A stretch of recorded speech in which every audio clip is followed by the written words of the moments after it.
Alright guys, this is a long plane review for Stunt Bike Simulator on the AMSTRAD CPC, released by Silverbird in 1988. And this is a game that I bought as a kid on budget, and here's my original copy, which I still have. So here, I'm continuing my quest to beat all the games I had back in the day. But as you can see from the length of this video, this game is not going to be too hard, nor is it going to take too long to do. I think I completed it once as a kid, then pretty much never played it again. Anyway, the story from the manual goes, you are Chad Adams, a stuntman. In order to show the rest of the stuntmen how good you are, you have to set yourself a number of tasks. Swoop down from your hang glider to your bike, jump logs, speed through the fire hoop, catch and drive into the lorry, then clamber up to your helicopter and away, the best in the business. Anyway, so this game is from Darren White, a name which may be familiar to a few of you. If not, it should be by now, because Darren, sometimes going under the pseudonym of Von Dazzlin, started off with the infamous Oh Mummy, plus the Roland In Time and Space games for Amsoft, culminating in Turrican and Outrun Europa on the Amstrad, and plenty of other notable games such as Back to the Future Part 2, Circus Games, Demon's Revenge, Pogo Stick Olympics, Kabbalah and Spherical. But even with Quabbler, or however you pronounce that, unfortunately this is probably Darren's worst Amstrad game, which we'll get onto shortly.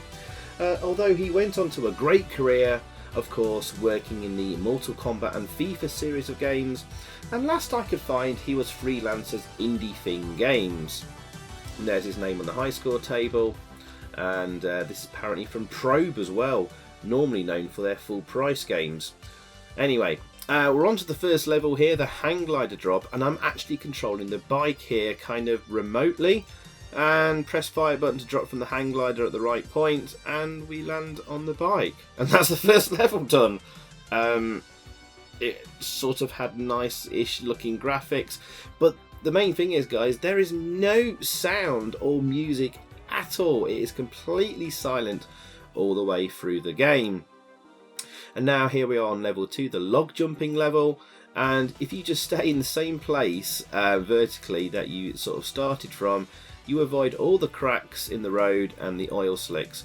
And here, the log jumping, just hold down the fire button, push up to do a wheelie, and then down when the log is sort of halfway through your bike to jump the log. And there you go. You could almost pretty much just avoid all the logs by driving around them, but you may run out of time because you get time penalties. And there you go, level 2 is done. We've only got 3 more levels to go. This is the fire hoop jumping level, and this is just ridiculously easy. Just hold down the left key or left on your joystick to keep your speed up, and just press fire to jump through the hoops.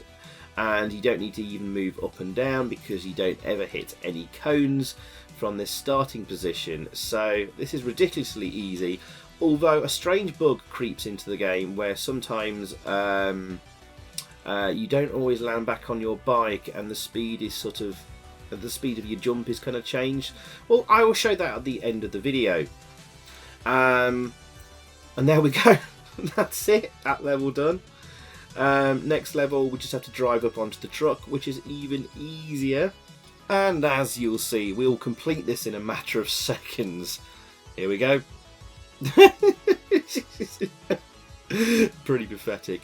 Although actually nice colourful graphics, I have to say. Although the truck sprite, and as we'll see on this final level, the helicopter sprite, were obviously smaller sprites that they've expanded out, and they look kind of a bit ugly and blocky. Let's see how difficult this is. Here we go. And boom, we've beat the game. So I'm going to talk very quickly here about the other versions. This came out for the ZX Spectrum, which was also by Darren. This is of course pretty similar to the Amstrad one, but with some minor differences, with less colours, but chunkier sprites. The log and fire hoop jumping levels, you do have to move about to avoid obstacles, therefore has more of a challenge, but it's also silent throughout. Commodore 64 is by a different guy. Graphics are pretty much on the par of the CPC version, but it does scroll smoother, have a nicer animation, and has music throughout, which is somewhat decent. I do wonder if this was the original version and Darren was asked to quickly convert it. There are some slight gameplay differences, however it's also over all too quickly. But this seems to play better and is probably the best version overall. As for magazine reviews at the time, this was reviewed in the September 1988 issue 36 of Amstrad Action magazine. They said it was overpriced at $1.99, adding you could buy a lot of chocolate for £2, with a final word of so empty it's practically a vacuum. Oh dear. And they gave it an overall AA rating of 29%. And it's hard to disagree with Amstrad Action there. It's really puzzling how such a talented coder put this out. Sorry, Darren. So I can only conclude it was rushed out in a weekend. And as for my score, well, I think 3 out of 10 is very generous, but I've seen and played a lot worse. So lastly, to finish, this is the bug I was talking about earlier on the fire hoop jumping level, which sometimes happens and will stick like this, where for some reason you go flying well in front of your bike when landing, so what you have to do is go at a lower speed, jump, and then accelerate up, which actually makes this quite a challenging level, but there you go. So thanks for watching, guys. That's 3 out of 10 from me. That was Stunt Bike Simulator. Goodbye. So thanks for watching, guys. I hope you enjoyed that. If you did, please click a like below, leave a comment, and also subscribe if you haven't already. And over that way, there's another video for you to check out. Zypho, out.